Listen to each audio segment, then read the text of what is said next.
Shalom, anggota Komisi Bapa GKPO Halim Perdana Kusuma yang dikasihi oleh Tuhan kita Yesus Kristus. Malam hari ini kita akan mengikuti ibadah Komisi Bapa Jemaat GKPO Halim Perdana Kusuma. Dalam melaksanakan ibadah live streaming, ada beberapa panduan yang perlu kita ikuti. Pertama, persiapkan diri selayaknya ibadah, pakaian yang rapi, sikap yang sopan, dan tempat yang aman. Kedua, pastikan internet terkoneksi dengan baik, cek wifi maupun kuota yang tersedia. Ketiga, jemaat mempersiapkan Alkitab dan buku untuk catatan-catatan pribadi. Yang keempat, ambil waktu sejenak untuk bersaat teduh secara pribadi.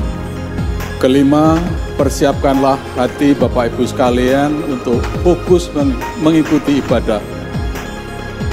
Yang keenam, bersikap hormat terhadap ibadah atas keyakinan kehadiran Tuhan. Ketujuh, jemaat ikut memuji dan menyembah dengan tenang selama ibadah. Yang kedelapan, hindari makan, minum, ngobrol atau nyami selama ibadah. Yang kesembilan, persiapkan persembahan dalam amplop atau transfer ke rekening yang sudah tersedia. Dan yang terakhir, jemaat diwajibkan untuk mengikuti ibadah dari awal hingga akhir ibadah selesai.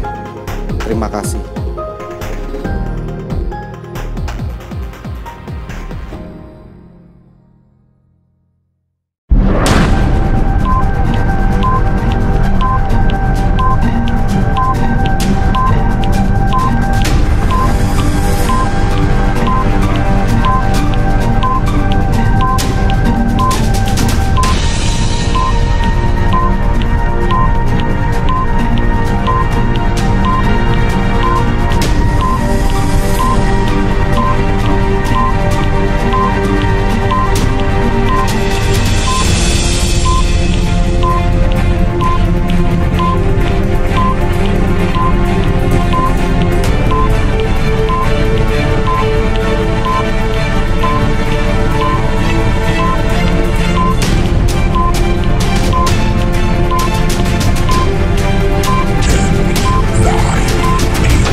Dengan mengangkat tema iman dan teknologi.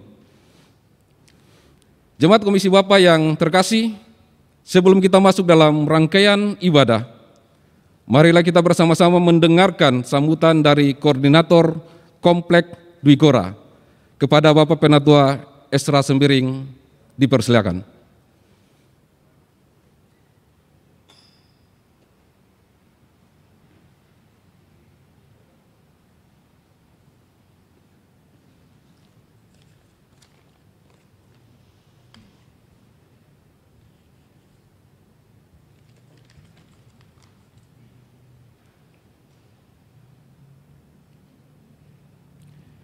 Yang terhormat Bapak Pendeta Arlianus Larose, Ketua PGI Jakarta, yang saya hormati Ketum GKPO Bapak Penatua Yori Eskolowai, yang saya hormati Bendahara Umum Bapak Penatua Gled Limeloa, Kabid 3 Bapak Pendeta Jimmy Stephen, para koordinator, Ketua Komisi Bapak GKPO, Ketua Urusan Bapak, seluruh Bapak yang hadir malam ini secara terbatas dan tatap muka maupun secara live streaming atau Zoom di kediaman masing-masing. Salam. Puji dan syukur kita panjatkan kepada Tuhan kita Yesus Kristus atas berkat dan kasih-Nya, sehingga kita dapat melaksanakan ibadah dan talkshow Komisi Bapak GKPO Halim Perdana Kusuma pada malam hari ini. Untuk itu kami juga mengucapkan terima kasih kepada narasumber, moderator, bapak-bapak pada ibadah dan talkshow Komisi Bapak serta urusan Bapak Komplek Dwi Kora yang telah mempersiapkan ibadah dan talkshow beserta tim multimedia. Kita berdoa kiranya Tuhan memberkati ibadah dan talkshow ini dari awal hingga akhir. Tuhan Yesus memberkati kita. Amin.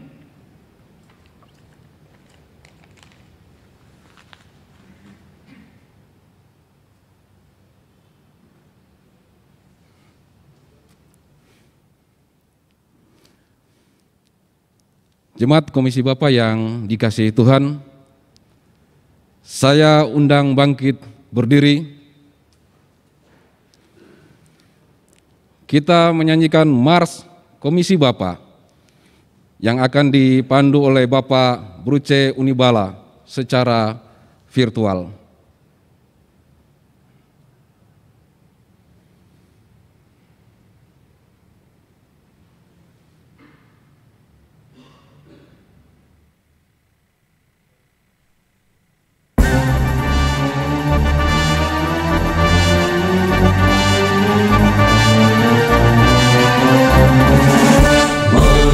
Seluruh komisi Bapa bersatulah dalam iman, berhimpun memuji Tuhan, nyanyikan mazmur baginya.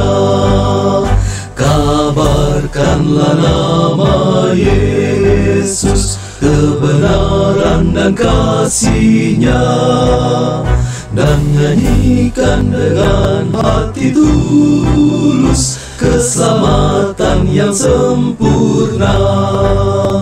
Darah Yesus telah tercurahkan, korban untuk keampunan, membebaskan dari dosa kaum bapa seluruhnya. Ya puji pengasihannya, pujilah kebajikannya. Yesus Rajamu yang telah bertata, berkuasa selamanya. Bersatu komisilah, komisi dalam iman, muliakanlah nama Yesus, muliakanlah. Bersatu komisilah, komisi dalam iman, muliakanlah nama Yesus, muliakanlah.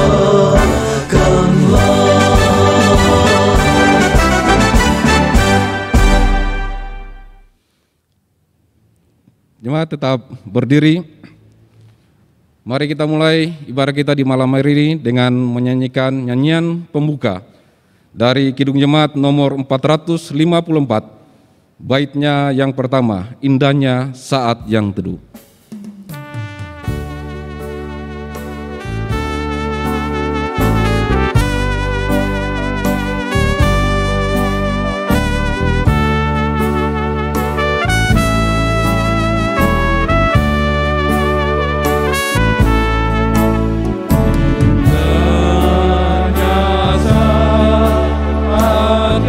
Menghadap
Mari kita berdoa.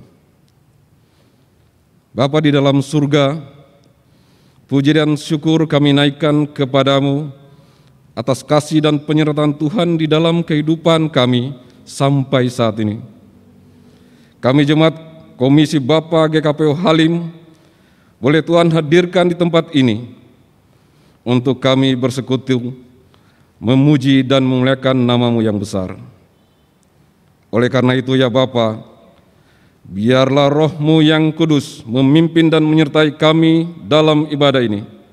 Dari awal, pertengahan hingga berakhirnya, mau jadi hanya di dalam nama Tuhan Yesus Kristus. Berkati juga hamba-Mu Bapak Pendeta Arlianus Larosa yang melayani dalam ibadah ini. Biarlah firman yang akan kami baca dan kami renungkan boleh menjadi rema dalam kehidupan kami dari hari lepas hari. Terima kasih ya Bapa, ampunkan salah dosa kami. Doa ini kami naikkan dalam nama Tuhan kita Yesus Kristus, Juru Selamat kami yang hidup. Amin. Jemaat disilakan duduk.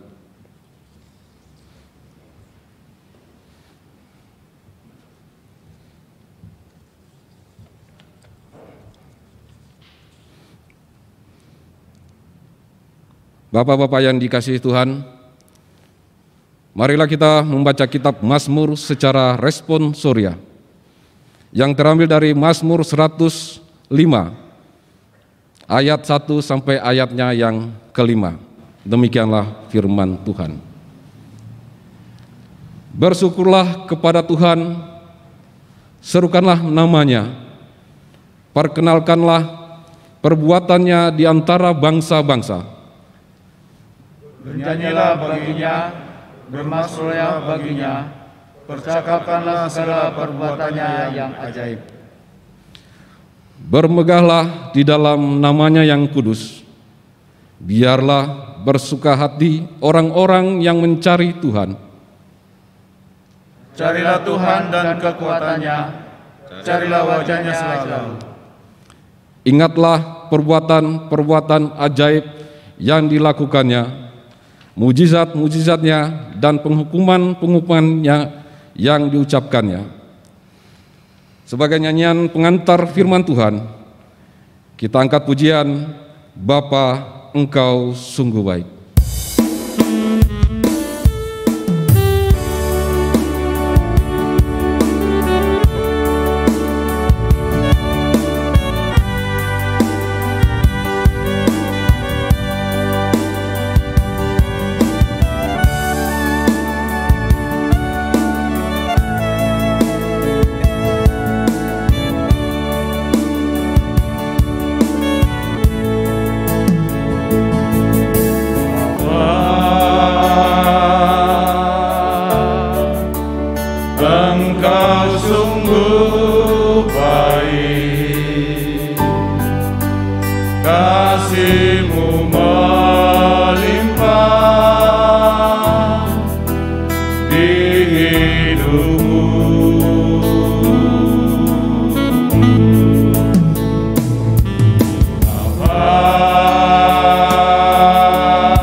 Berkat-Mu hari ini yang Kau sediakan bagiku. Naikkan syukurku buat hari yang Kau beri. Tak habis-habisnya kasih dan rahmat-Mu.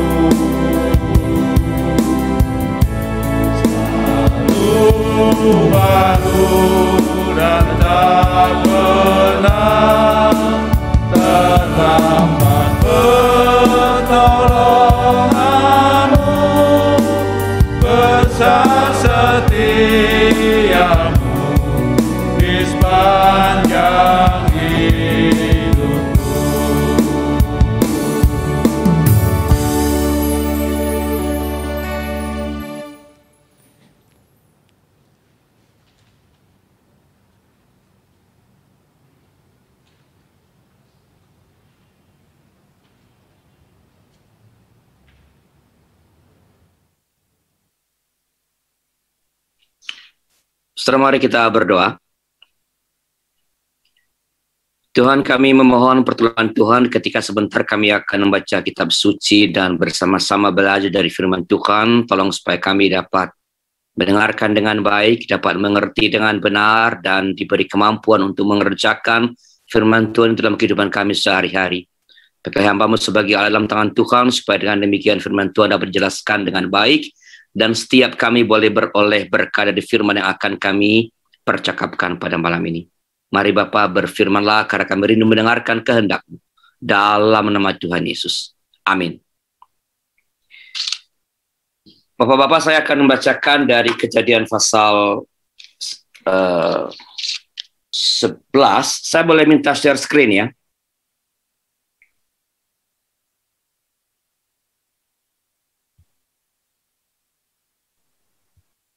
Sudah terlihatkah screen saya?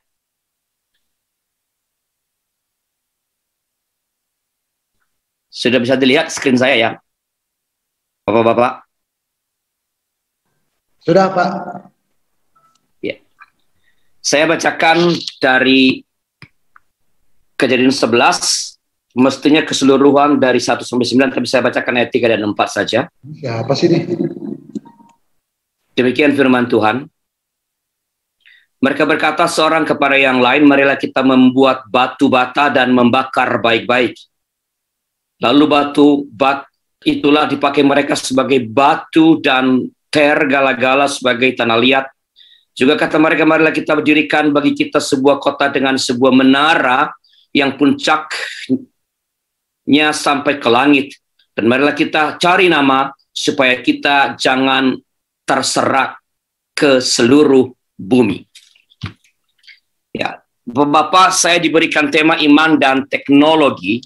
Ya. Kalau kita mengamati apa yang kita lakukan sehari-hari, maka kita harus mengatakan bahwa manusia tidak dapat menghindari teknologi. Apapun yang kita kerjakan, ya, akan selalu berhubungan dengan teknologi. Kalau kita pergi naik motor atau mobil atau angkutan umum, kita telah berhubungan dengan teknologi. Ketika kebaktian seperti ini, kita bernyanyi, memuji Tuhan, diiringi dengan alat musik, kita telah berhubungan dengan teknologi. Ketika seorang pendeta seperti saya sekarang berkhotbah atau berceramah, kita memakai mikrofon, itu juga berarti kita terhubungkan dengan teknologi. Ketika kita makan, kita juga telah berhubungan dengan teknologi. Semua makanan itu diolah dengan memakai kompor. Nasinya berasal dari hasil jerilah petani yang memakai cangkul atau traktor yang merupakan hasil teknologi. Jadi, teknologi itu bukan hanya menjadi urusan para akademisi, bukan hanya urusan para intelektual saja.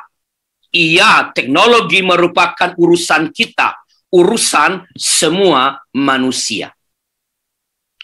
Sebab kita sehari-hari selalu berhubungan terkait dengan teknologi. Dalam sebuah buku saya pernah membaca ungkapan begini. Sakramen perjamuan kudus telah menjadi bukti bahwa Allah merestui teknologi, bahkan menjadikan teknologi sebagai sesuatu yang baik di mata Tuhan. Sebab dalam perjamuan kudus kita mempergunakan roti dan anggur yang merupakan salah satu buah dari teknologi. Pada hemat saya, teknologi dalam bentuk dan aras atau level kecanggihan yang manapun bertujuan untuk menolong manusia menguasai atau menaklukkan hal-hal tertentu. Teknologi komunikasi misalnya menolong manusia untuk menguasai informasi. Teknologi kedokteran menolong manusia untuk menaklukkan penyakit dan lain-lain. Itu teknologi. Teknologi adalah sebuah alat untuk menguasai atau mengendalikan sesuatu. Berbeda dengan itu, teologi ya menolong manusia untuk dikuasai atau ditaklukkan oleh sosok tertentu. Kalau teknologi adalah alat untuk menguasai, teologi adalah alat untuk menolong manusia untuk dikuasai atau ditaklukkan oleh sosok tertentu. Teologi membimbing manusia untuk dikuasai oleh Allah. Tak ada satupun cabang teologi yang tidak membawa manusia ke hadapan Allah untuk dikuasai dan ditaklukkan olehnya. Nah, ibu bapak-bapak sekalian, perbedaan ini begitu jelas dan gamblang. Dan yang lebih penting ialah perbedaan ini membuat kita terhenyak betapa bahaya yang ditimbulkan oleh teknologi bila atasnya tidak selalu diberikan tinjauan teologis. Ya, betapa berbahayanya, betapa bahaya yang ditimbulkan oleh teknologi bila di atasnya tak selalu diberikan tinjauan teologis. Teknologi tanpa teologi dapat membuat manusia dipenuhi oleh nafsu menguasai, yang pada gilirannya akan membuahkan keserakahan dan di ujungnya mungkin kematian. Karena itu, kita memang boleh-boleh saja mengembangkan dan memanfaatkan kemajuan teknologi. Bahkan kita perlu bersyukur atas pesatnya kemajuan teknologi. Namun baiklah kita jangan terjebak dalam falsafah, dalam filsafat, dalam nilai yang ada di balik setiap teknologi. Peristiwa Menara Babel hendaknya dapat menjadi peringatan bagi kita. Dalam kisah ini, dalam kisah Menara Babel, dalam Alkitab, ya, kita mengetahui bahwa buah pengetahuan dan teknologi yang dimiliki oleh orang-orang Israel pada waktu itu.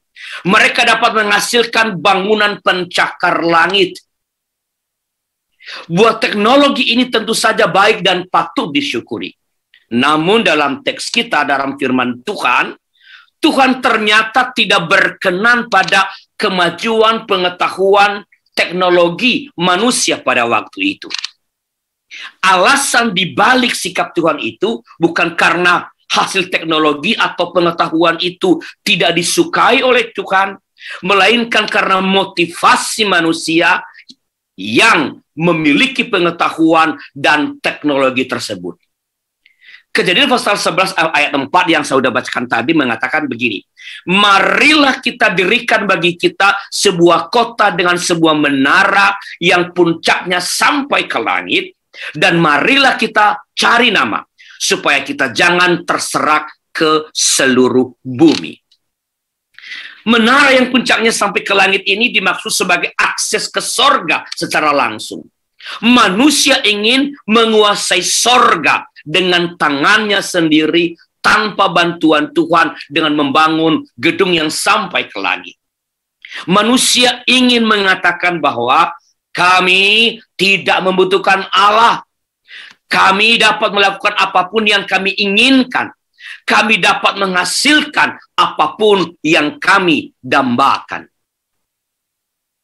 Pengetahuan dan teknologi tinggi yang telah mereka capai membuat manusia mengesampingkan, bahkan menyisihkan Allah.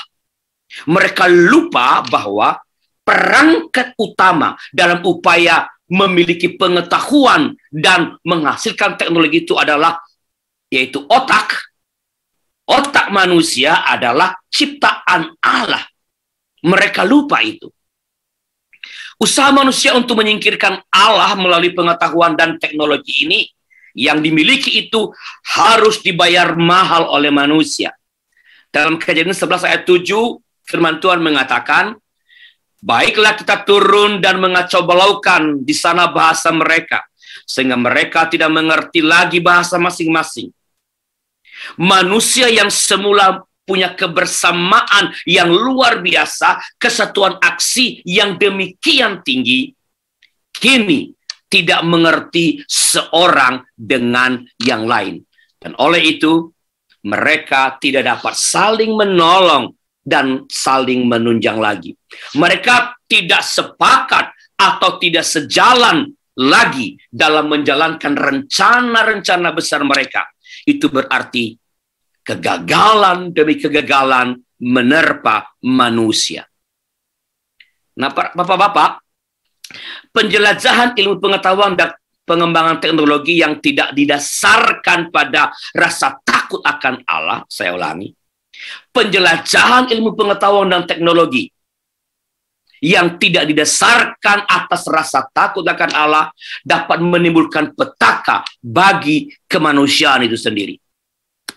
Pengetahuan dan teknologi yang tidak dikembangkan berdasarkan nilai-nilai iman akan mendatangkan kehancuran. Saya ulangi, pengetahuan dan teknologi yang tidak dikembangkan berdasarkan nilai-nilai iman akan mendatangkan kehancuran.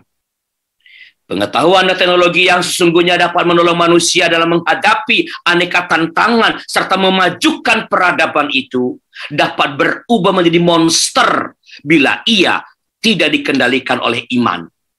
Teknologi tanpa teologi hanya akan membuahkan petaka.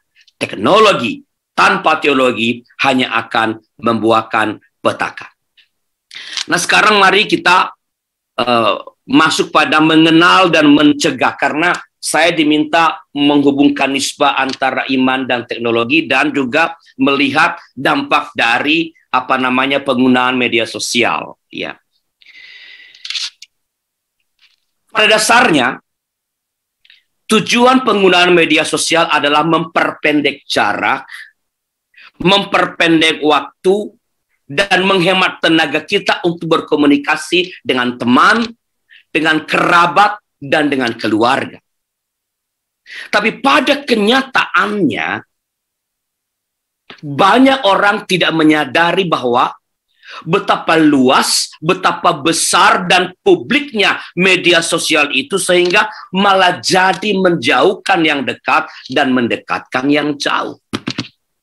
Berikut adalah beberapa alasan mengapa media sosial nyatanya berbahaya bagi rumah tangga, bagi keluarga bila tak ditangani atau dimanfaatkan dengan baik. Yang pertama, media sosial membuat perhatian pada anggota keluarga menjadi berkurang. Smartphone dengan media sosialnya dapat membuat kita jadi kecanduan. Kita disibukkan dengan memposting foto, chatting, browsing, upload timeline untuk mengisi waktu kita.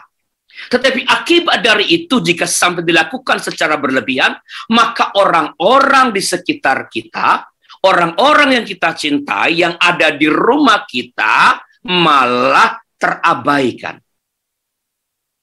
Hal ini tentunya tidaklah baik bagi hubungan dalam keluarga. Miskomunikasi yang timbul akibat kurangnya perhatian antar satu dengan yang lain menjadi problem yang akan selalu ada ketika kita tidak memanfaatkan media sosial dengan baik. Yang kedua, media sosial membuat kita mengetahui yang terjadi dengan anggota keluarga kita tanpa berkomunikasi langsung. Dengan pantauan media sosial, kita dapat melihat keseharian anggota keluarga kita. Sehingga tanpa sadar, ya, kita merasa tak perlu lagi untuk berkomunikasi secara langsung. Sebab tidak ada lagi yang ingin kita ketahui. Kita sudah tahu yang ia kerjakan sehari ini, seharian ketika berpisah dari kita, ia ada di luar rumah atau di tempat yang lain. Kita sudah tahu dari statusnya, dari apa yang ia posting di media sosial. Sehingga sekali lagi, komunikasi langsung menjadi berkurang. Interaksi menjadi berkurang. Ketiga, yang eksklusif menjadi konsumsi publik. Media sosial menggoda untuk membagikan hal-hal yang biasanya tidak perlu diketahui oleh orang lain, hal yang sifatnya personal, private. Ya, misalnya bilang I love you kepada istri pakai media sosial pada saat ulang tahun. Happy birthday my love, I really love you. Tapi ditulis di media sosial. Happy anniversary ditulis di media sosial. Ketika ia udah dimuat di media sosial, ia menjadi publik. Padahal sebenarnya ini adalah ungkapan-ungkapan yang sangat private. Mungkin hanya karena terdorong keinginan untuk meraih like, atau memang hanya sekedar ingin share sesuatu saja. Ini dapat membuat anggota keluarga merasa hak eksklusifnya menjadi hilang. Kita pun merasa tak perlu lagi perhatian eksklusif. Padahal perhatian eksklusif dalam kehidupan keluarga itu menjadi sangat penting. Yang keempat, mencipta naluri haus perhatian. Tak dapat dipungkiri, kita akan merasa senang jika postingan kita mendapatkan like atau komentar yang banyak dari netizen, apalagi yang bernada positif. Ya. Ternyata, tanpa sadar, hal ini juga bisa membuat kita jadi orang yang mengalami semacam kecanduan. Akibatnya kita merasa kurang terpuaskan oleh perhatian anggota keluarga, atau merasa anggota keluarga tak memberikan perhatian eksklusif. Karena kita udah dipuaskan dengan like dari para netizen ketika kita memposting sesuatu. Rasa puas itu, haus akan perhatian itu dipenuhi oleh dunia luar, dan lalu kita tidak lagi menganggap atau merasa eksklusif, merasa bernilai perhatian-perhatian yang diberikan oleh anggota keluarga. Karena kita udah biasa menerima itu dari banyak orang. Kelima, terlalu memperhatikan kehidupan orang lain. Terlalu banyak menggunakan media sosial membuat kita lupa bahwa kita mempunyai kehidupan pribadi. Dan kita pun malah hanya jadi terfokus dengan kehidupan orang lain. Banyak waktu yang dihabiskan oleh orang, ya, hanya untuk memperhatikan status orang lain. Lebih banyak memperhatikan status orang lain di media sosial daripada memberikan perhatian kepada keluarga. Yang keenam, yang terakhir, menyebabkan keretakan relasi. Di Amerika Serikat, sebuah survei yang diadakan oleh American Academy of Matrimonial Lawyers menyatakan bahwa perceraian akibat media sosial meningkat sebanyak 80%. Padahal perceraian adalah hal terburuk yang dapat dialami oleh sebuah keluarga, baik bagi pasangan maupun bagi anak-anak. Mengapa? Ya, karena sekali lagi ada orang-orang melalui media sosial memberikan perhatian-perhatian khusus, disapa terus-menerus. Ketika pasangannya di rumah kurang menyapa, ada yang nyapa rajin di medsos. Reuni-reuni menjadi hidup ketika media sosial berkembang. Ini saya tadi barusan belum selesai, saya tinggal reuni STT Jakarta. Ya, para pendeta dari berbagai tempat di seluruh dunia ini yang alumni Jakarta bertemu. Reuni-reuni SD, reuni SMP, teman SD, teman SMP ketemu di media sosial. Lalu mulailah ngomong-ngomong, ingatlah cerita pada waktu kita SMP, SMA. Terjadi komunikasi-komunikasi yang berlebihan. Memang bisa dipicu karena komunikasi langsung di rumah berkurang. Media sosial dapat menyebabkan keretakan relasi dalam rumah tangga. Kita telah mengenal 6 dari bahaya media sosial. Sekarang bagaimana memanfaatkan media sosial untuk memperkokoh ketahanan dan keharmonisan relasi dalam keluarga? Bapak-bapak, keluarga adalah fondasi pertumbuhan gereja dan masyarakat. Dalam keluarga nilai-nilai ditanamkan, norma-norma diperkenalkan dan dipraktekkan. Maka ketahanan dan keharmonisan relasi dalam keluarga sangat penting untuk diperkokoh dan dikembangkan, termasuk dengan memanfaatkan media sosial. Kita nggak boleh, ada bahayanya tadi saya mengatakan. Tapi kita nggak bisa, saya nggak mau pakai media sosial. Itu nggak mungkin. Dunia telah berubah. Tapi kita perlu memanfaatkan media sosial itu untuk memperkokoh dan mengembangkan relasi yang harmonis antara anggota keluarga. Jadi smartphone itu harus dimanfaatkan dengan menjadi smart people.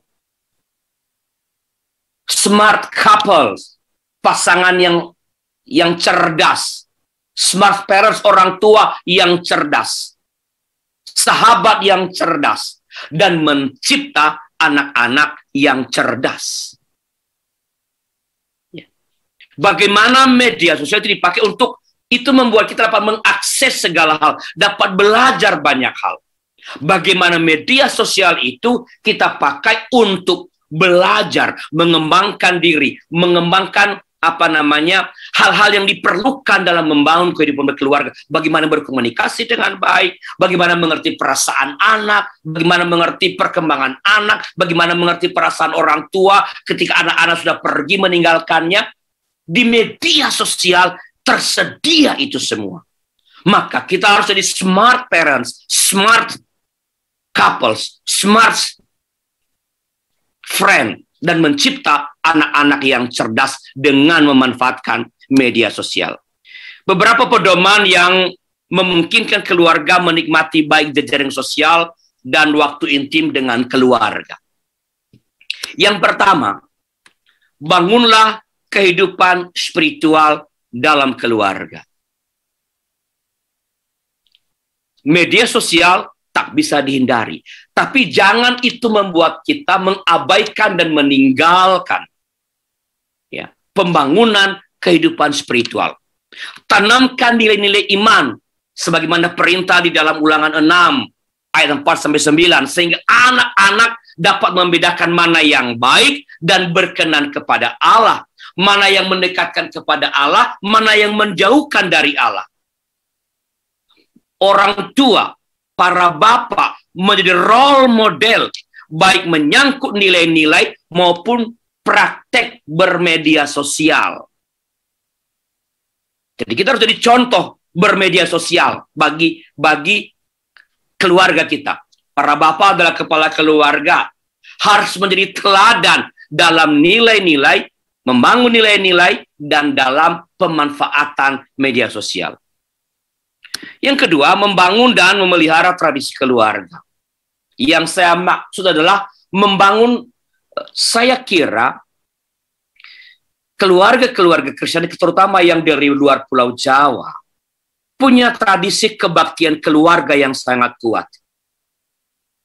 Ya, ketika saya masih kecil di kampung saya, di Nias itu, pagi sore itu, pagi-pagi dari rumah-rumah itu, terdengarkan nyanyian-nyanyian rohani karena beribadah.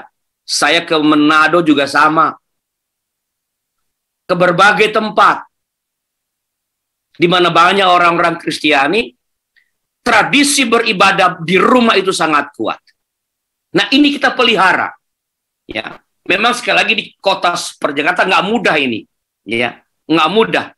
Kita udah pulang, anak belum pulang. Ya, kita belum bangun, anak udah pergi. Atau anak belum bangun, kita udah pergi. Tapi kita perlu mencari, berkomitmen untuk membangun ibadah keluarga. Itu yang menolong kita, karena dengan ada kesempatan itu, ya kita bisa ngobrol. Apalagi ke gereja bersama. Sekarang belum bisa. Tapi sekarang beribadah bersama di rumah. Ngobrol bersama, makan bersama. Itu adalah tradisi keluarga yang memperkokoh nilai-nilai. Dengan makan bersama atau melalui makan bersama di meja makan, kan kita ngobrol. Disitulah kita dapat menanamkan, memperkokoh nilai-nilai yang semestinya. Nilai-nilai kerajaan Allah, norma-norma yang kita pegang, juga secara tradisional. Jadi, dengan membangun, memelihara tradisi keluarga untuk beribadah bersama di rumah, ke gereja bersama-sama kalau bisa ke gereja, ngobrol bersama, makan bersama sebagai media untuk komunikasi, kita akan dapat kokoh, lebih kuat menghadapi ketika media sosial menawarkan hal-hal yang menghancurkan. Ketiga, menyepakati aturan bermedia sosial. Kita perlu menyepakati aturan dalam bermedia sosial, jumlah waktu, kapan harus berhenti, kapan tidak boleh bermedia sosial. Dulu ketika sebelum pandemi, Bapak-bapak, ada sejumlah restoran di Jakarta ini yang di mejanya ada tempat tulisan handphone. Tempat menaruh. Ada, udah disebut, put your mobile. Artinya apa? Bahkan restoran meminta kita, kalau you makan di restoran ini, please, Anda berkumpul sebagai keluarga atau sebagai teman, taruhlah handphonemu. Jangan lagi makan bersama, lagi kumpul, main handphone. Harus ada kesepakatan.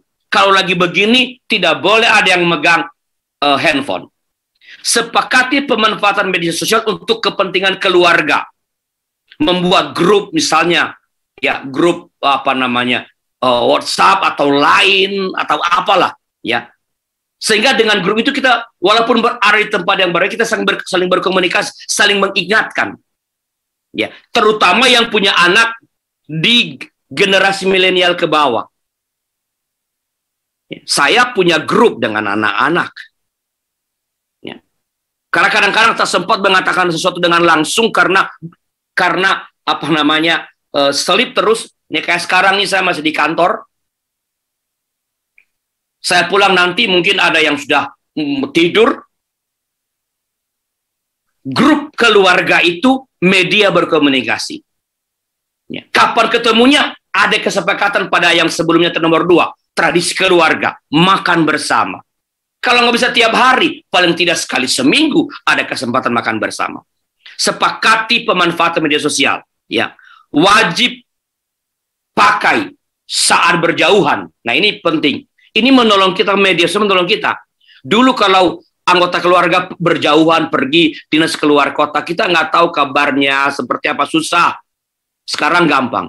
Kalau berpergian keluar kota atau berjauhan, wajib memakai media sosial untuk dapat berkomunikasi face to face. Ya, kita bisa FaceTime, kita bisa video call, kita bisa Zoom dan sebagainya. Jadi memanfaatkan yang sudah tersedia itu. Keempat, orang tua harus melek media sosial. Ya. Seberapapun umur kita harus melek media sosial. Ya. Buka akun pada media yang anak Anda atau cucu Anda miliki. Jadi kalau cucu atau anak punya Instagram, ya buka akun Instagram. Anak-anak pasti nggak akan punya Facebook. Jadilah temannya atau followers anak. Tapi jangan suka komentar di situ. Begitu Anda komentar, nanti dia akan close pertemanan. Di-ban.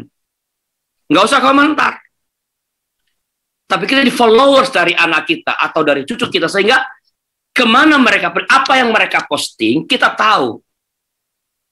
Anak-anak milenial ke bawah itu, ya generasi Z itu, apa-apa masuk ke Instagram. Jadi kita tahu mereka sedang apa, berada di mana, dengan menjadi followers mereka. Untuk itu orang tua, ini bukan pilihan, wajib melek media sosial. Supaya sekali lagi, tidak teralienasi dari kehidupan anak-anak kita sekarang ini. Nah, itu beberapa hal yang dapat saya sampaikan sebagai pengantar diskusi pada percakapan kita pada malam ini. Saya kembalikan kepada liturgos atau katanya ada moderator.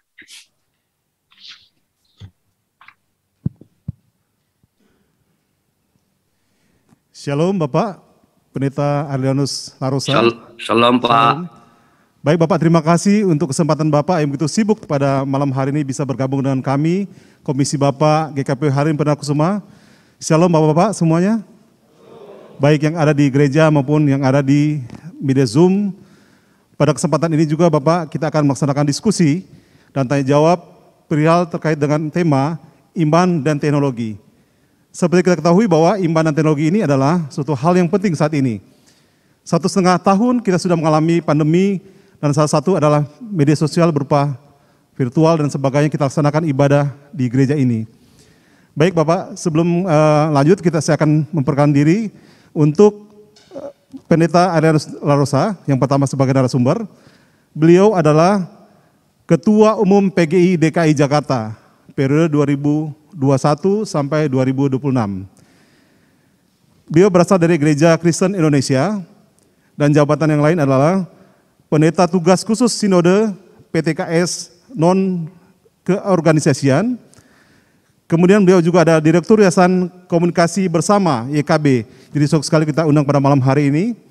Yang ketiga, beliau pernah menjabat Sekretaris Umum Sinode GKI dalam 2 periode dalam kurun waktu 2010 sampai dengan 2018. Bapak-bapak sekalian, sebelum kita juga hadir juga di antara kita juga sebagai narasumber adalah Bapak Ketua Umum GKPO Halim Perdanakusuma yang hadir di Zoom. Selamat malam Bapak Ketum. Bisa ditayangkan? Iya. Bapak Ketum. Selamat malam Pak. Selamat malam Pak Ketum. Pak Joni, salam sehat. Siap, salam sehat Bapak. Yang kedua dengan hormat Bendera Umum GKPO, kami silakan untuk tampil ke depan. Bapak Penatua Gladly Mailowa. Dan sebagai narasumber berikutnya, Ketua Bidang 3 GKPO Halim Perdanakusuma dengan hormat Bapak Pendeta Jimmy Stephen Sundalangi STH. Dipersilakan, silakan duduk. Ya. Silakan duduk Bapak. Ya. Baik, selamat malam Bapak-bapak. Selamat malam. Baik, Bapak Ketum PGI dan Bapak Ketum GKPO Halim Perdanakusuma telah hadir di sini juga Bendahara GKPO dan juga Ketua Bidang 3 GKPO Halim Perdanakusuma. Kita akan sama-sama membahas terkait dengan iman dan teknologi. Seperti ketahui bahwa kita iman percaya dan teknologi adalah salah satu karunia Tuhan yang Maha Kuasa yang tentu saja disampaikan oleh Bapak dari Bapak Adrianus Larosa, di mana juga mau tidak mau, suka tidak suka kita harus menghadapi apa yang terjadi saat ini. Baik, sebelum kita lanjut, kita akan menggunakan mungkin dari Bapak Ketum GKPO, Bapak Jori Kolowai, silakan Bapak Pendeta Jori Kolowai menyampaikan sesuatu selama kurang lebih 5 menit. Terima kasih. Baik, terima kasih. Yang kami hormati Pak Pendeta Larosa, Ketua PGI DKI Jakarta, Bapak Ibu Majelis, Bapak Ibu Pendeta, dan komisi Bapak yang berbahagia yang dikasihi Tuhan Yesus. Malam ini kita mengucap syukur dan terima kasih atas pertemuan yang indah dan tadi sudah mendengarkan firman Tuhan sekaligus bahan untuk kita diskusi. Saya sampaikan kami ada bahan nanti untuk menambahkan terkait pelayanan digital di GKPO Halim. Nanti setelah ini akan kami paparkan.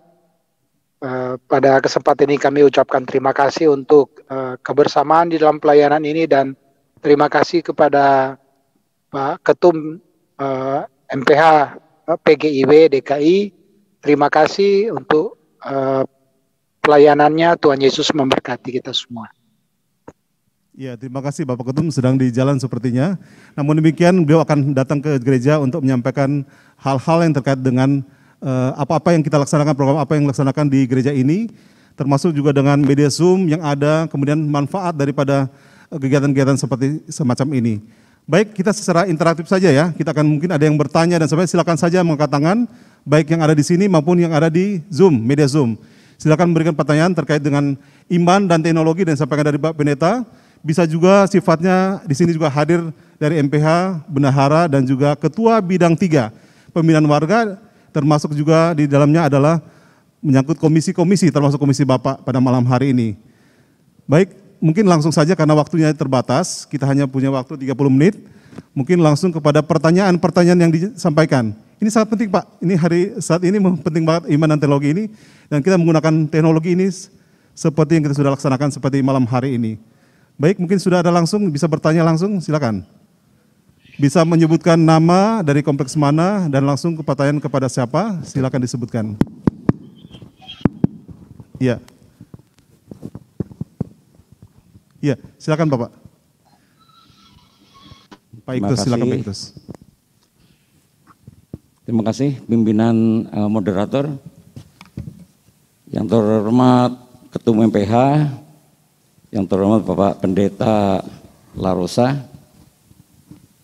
Salam untuk semuanya, jemaat yang di gereja maupun yang mengikuti ibadah dari rumah.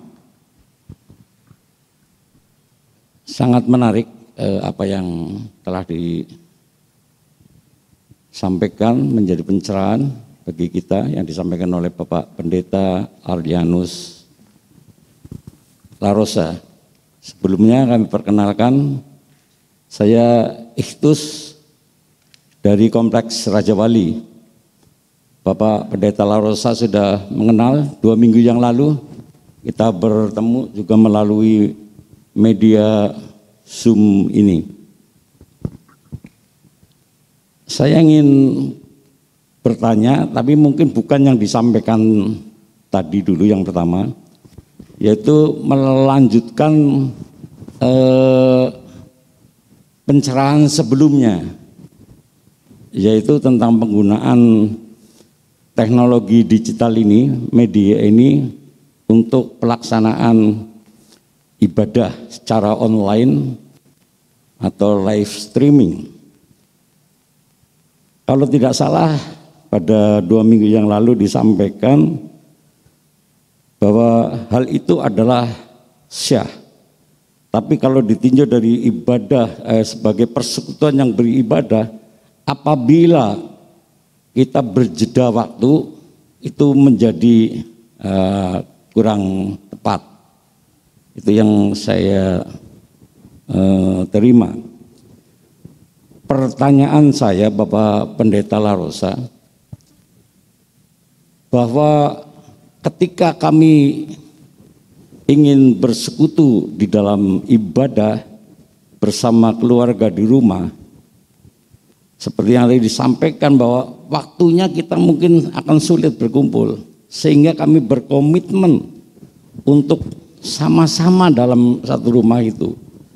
Katakan kita ada suami, istri, anak 2 atau 3 atau cucu.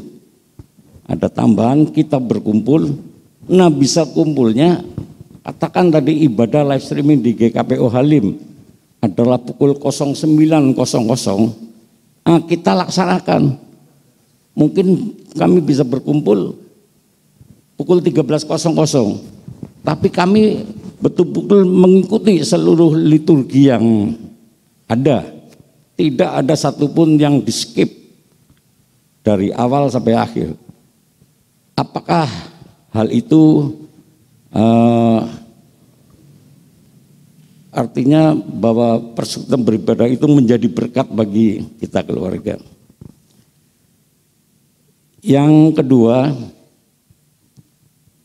memang merupakan suatu keniscayaan bahwa ilmu teknologi ini menjadi, ketika digunakan, menjadikan dampak positif dan negatif. Kami juga ingin melanjutkan pertanyaan beberapa waktu yang lalu. Bagaimana sikap PGI, bahkan mungkin Bapak tahu kebijaksanaan dari PGI Pusat, ketika ada anak Tuhan menggunakan media ini, terus menjadi batu sandungan. Dan hal itu menjadi hal yang tidak enak bagi dia, karena adanya pihak lain yang menganggap bahwa apa yang dia lakukan adalah tidak benar, padahal dia sedang melaksanakan tugas Tuhan, penginjilan ataupun hal yang lain yang berkesesuaian dengan firman Tuhan. Demikian, terima kasih. Kami kembalikan pada moderator. Baik, terima kasih Pak Iktus. Mohon izin Bapak Pendeta Arlianus Larosa. Ini melanjutkan dari kemarin beliau kan melaksanakan ceramah ataupun pembekalan kepada majelis ya pada minggu lalu. Ini kelanjutan dari pertanyaan. Yang pertama adalah jika ibadah live streaming tidak bersama-sama di dalam keluarga. Mohon tanggapan. Yang kedua juga bagaimana kebijakan PGI dalam hal ada yang melaksanakan pelaksanaan ini tidak terbatas seperti itu. Mohon ditanggapan dari Pak Larosa. Terima kasih. Ya, terima kasih Pak. Baik, terus jadi kalau kebaktian ini, ngomong kebaktian minggu yang pertama ya, kalau kan saya sudah sampaikan ada beberapa hal yang prinsip di dalam kebaktian minggu, ya ritus tempat, ya Tuhan kepadamu sekarang engkau akan beribadah di gunung ini, bukan di gunung itu, jadi di tempat tertentu, ya itu yang pertama. Kemudian unsur apa? Unsur tata, liturgi secara keseluruhan. Ketiga adalah ritus waktu. Yang pertama unsur tempat, karena pandemi ini kita nggak bisa melakukannya secara sepenuhnya. Paling hybrid seperti sekarang. Ada yang di gereja, ada yang di rumah. Nah karena itu dua aspek yang lain harus kita penuhi. Yaitu bahwa aspek tata, jadi seluruh tata ibadah ya, dan koreo dalam ibadah ya, seperti berdiri, duduk ya. Lalu waktunya harus bersamaan karena kita pada hari Minggu itu berkebaktian bukan sebagai personal, bukan sebagai keluarga, tetapi sebagai umat. Bagaimana bisa kita katakan beribadah sebagai umat kalau yang satu di jam jam kebaktiannya jam 9, kita sendirian di jam 13 siang. Apakah kalau saya beribadah dengan keluarga pukul 13 siang, apakah itu salah? Sebagai ibadah keluarga tidak salah. Tapi sebagai ibadah jemaat, kehilangan aspek persekutuan. Karena pada kebaktian minggu sekali lagi aspek persekutuan menjadi penting. Ya. Itu sebabnya saya katakan pada 2 minggu lalu itu misalnya di YKB GKI TV ya, di mana saya memimpin, itu link ibadah itu begitu selesai ibadah sekitar 10 menit itu di take down atau di private. Sehingga tidak ada orang yang tergoda. Nah, mestinya kan kalau pada kebaktian onsite kita bisa datang ke gereja pada jam tertentu, lah mengapa kalau online kita nggak bisa pada jam tertentu? Kita harus menyiapkan diri sebaik-baiknya, termasuk waktu, supaya kita berjumpa dengan Tuhan dengan mempersembahkan yang terbaik, juga waktu yang terbaik. Jadi itu yang pertama. Yang kedua, bagaimana kalau ada orang yang mungkin melakukan penginjilan, tetapi itu oleh pihak lain dianggap sebagai sebagai sesuatu yang tidak benar, padahal menurut ajaran agamanya benar. Ini tergantung, ya. Sejauh tidak menghina orang lain, tak menghina agama lain, kita sah dan kita bisa mempertanggungjawabkan. Ya. Cuman kan kebanyakan yang bikin kasus sekarang kan ini adalah orang agama Kristen ber-PI sambil menjelekkan dan menyala-nyalakan agama lain. Kita tidak punya hak untuk melakukan. Jangan kamu menghakimi supaya kamu tidak dihakimi. Ya. Dan itu berlaku bagi semua agama. Ya. Bahwa kita kalau ketika ada orang lain menghina agama kita, kita jarang melakukan tuntutan, protes, ya karena kita anggap nggak ada gunanya melakukan itu. Tapi kalau ada orang yang menuntut itu berlaku bukan lagi apa yang ada di Alkitab, tapi berlakulah hukum positif. Ketika sesuatu udah di ruang publik, ia akan terikat pada hukum positif, misalnya undang-undang ITE. Jadi memang sekali lagi termasuk para pendeta seperti saya, ketika berbicara di ruang publik harus betul-betul hati-hati. Jangan melakukan hate speech, ujaran-ujaran kebencian. Jangan menyampaikan hal-hal yang menghina orang lain, menghina agama orang, karena kita tidak diajar untuk menghina. Kalau udah menghina orang lain, itu bukan kabar baik namanya, itu bukan Injil, itu kabar buruk. Injil adalah menyelamatkan. Evangelion, kabar sukacita. Jadi orang lain mesti merasa Sukacita kalau ia mendengarkan kabar Injil. Ya, kalau kita memberitakan Injil dengan benar. Sementara begitu respon saya. Terima kasih Pak Pendeta Larosak. Apa yang disampaikan benar-benar menjadi bagian bagi kita untuk lebih mengerti apa makna daripada ibadah bersama, kemudian juga bagaimana dalam pemberitaan Injil, Bapak. Iya, terima kasih untuk jawaban, mudah-mudahan menjadi berkat bagi kita semuanya, terutama dengan penanya, Pak Iktus, sudah bisa diterima, Pak. Baik, Bapak-Bapak, sebelum kita lanjut, telah hadir di depan kita juga Bapak Ketua Umum GKPO Halim semua. Beliau akan memberikan sedikit pencerahan kepada kita tentang pengembangan pelayanan berbasis digital di lingkungan GKPO Halim khususnya. Kami persilakan Bapak Ketum, waktu dan tempat kami persilakan. Baik, terima kasih.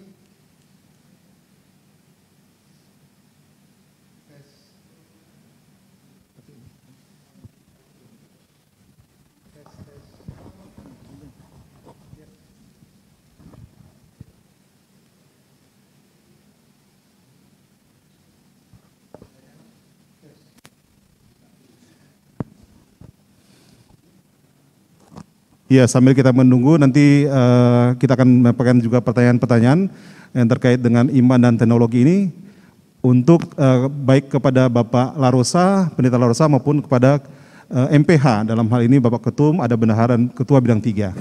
Silakan Bapak Ketum. Tes.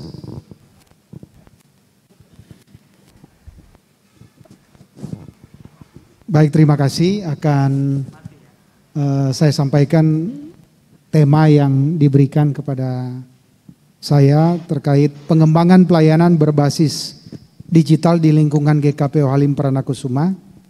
Kalau ada slide-nya bisa ditampilkan.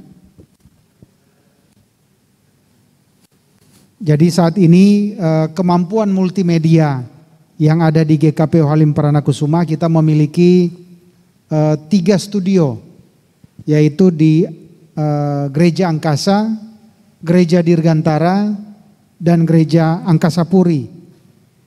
Dengan perangkat yang boleh dikatakan lengkap, yang terdiri dari audio, video, koneksi, dan komputer yang sudah memenuhi untuk kita melaksanakan kegiatan live streaming. Adapun untuk sumber daya manusia, kita sampai saat ini memiliki tim multimedia yang berjumlah 23 orang di 3 gereja tersebut, di mana rata-rata adik-adik pemuda, remaja pemuda yang memang memberikan waktu dan dengan penuh kesungguhan untuk ikut melayani dalam pelayanan tim multimedia. Dan ini luar biasa, menjadi kekuatan utama gereja GKPO Halim Pranakusuma dalam pelayanan, terutama di masa pandemi COVID-19 ini. Untuk platformnya sendiri saat ini di dalam pengembangan pelayanan kita terdiri dari bisa dilaksanakan live streaming melalui YouTube. Kemudian kita setiap kegiatan meeting dan setiap kegiatan pelayanan khusus kita memiliki Zoom meeting. Kemudian gereja juga aktif memiliki website di mana data-data ataupun kegiatan-kegiatan yang dilaksanakan bisa ditampilkan di website. Kemudian kita memiliki Instagram dan Facebook. Kemudian untuk produk dan produksi, kita live streaming. Untuk indoor kita ada ibadah rutin. Kemudian untuk outdoor kita ada ibadah pemakaman serta kegiatan komisi-komisi. Setiap hari kita melaksanakan ibadah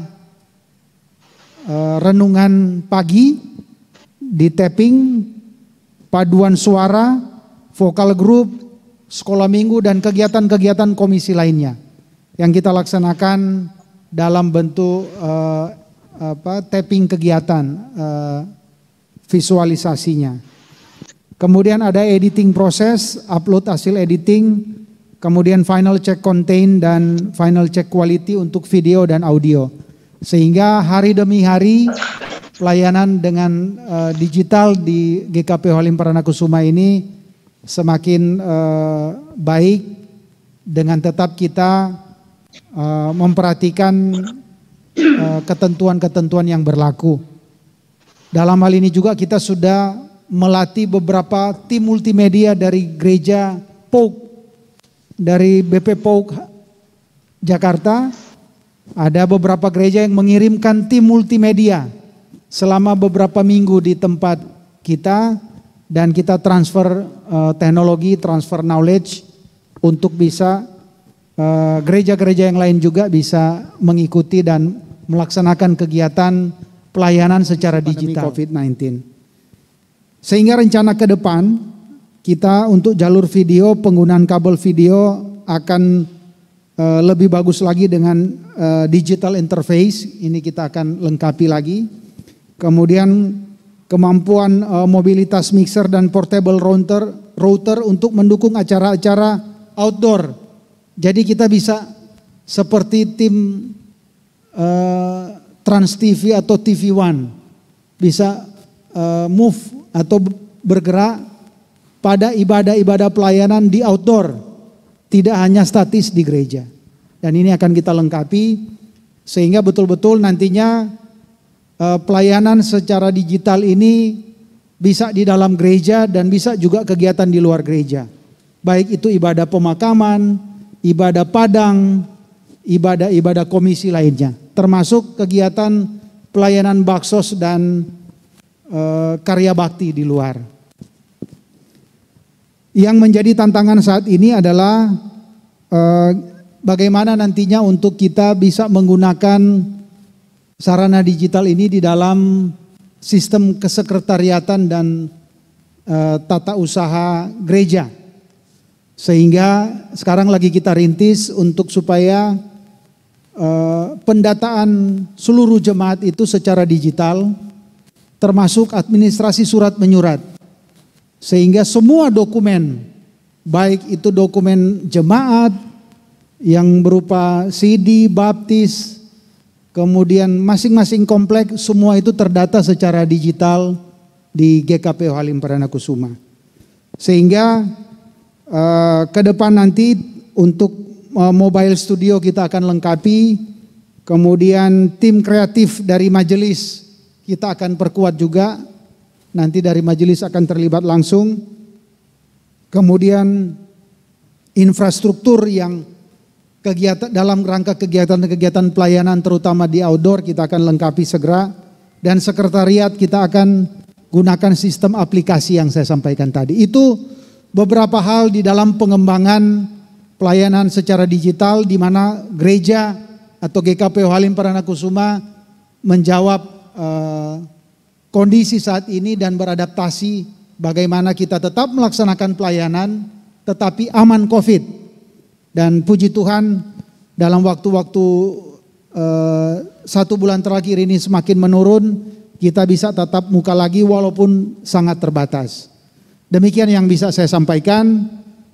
Pelayanan kita dengan secara digital akan tetap kita maksimalkan, dan yang terbaik dalam rangka mendukung pelayanan keseluruhan dari GKPO Halim Perdana Kusuma. Demikian, terima kasih. Ya, terima kasih Bapak Ketum. Kita telah mendengarkan apa-apa yang disampaikan Bapak Ketum yang kita rasakan sampai dengan saat ini, di mana pengembangan pelayanan berbasis digital di GKPO Halim Perdana Kusuma. Tentu saya ada positif negatif dalam hal teknologi ini. Banyak hal yang perlu ditanyakan baik dari MPH maupun juga kepada Bapak Rosa, Pendeta Rosa. Silakan Bapak, mungkin ya Pak Abed ya, Abed, silakan Bapak. Boleh kenalkan diri Pak, dari kompleks mana? Silakan dan silakan bertanya.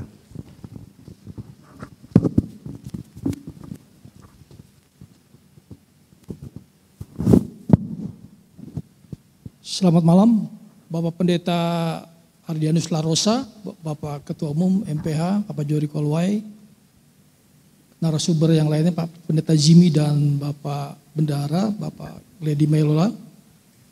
Terima kasih, saya perkenalkan, nama saya Abed Nego, saya dari Komplek Angkasa Puri.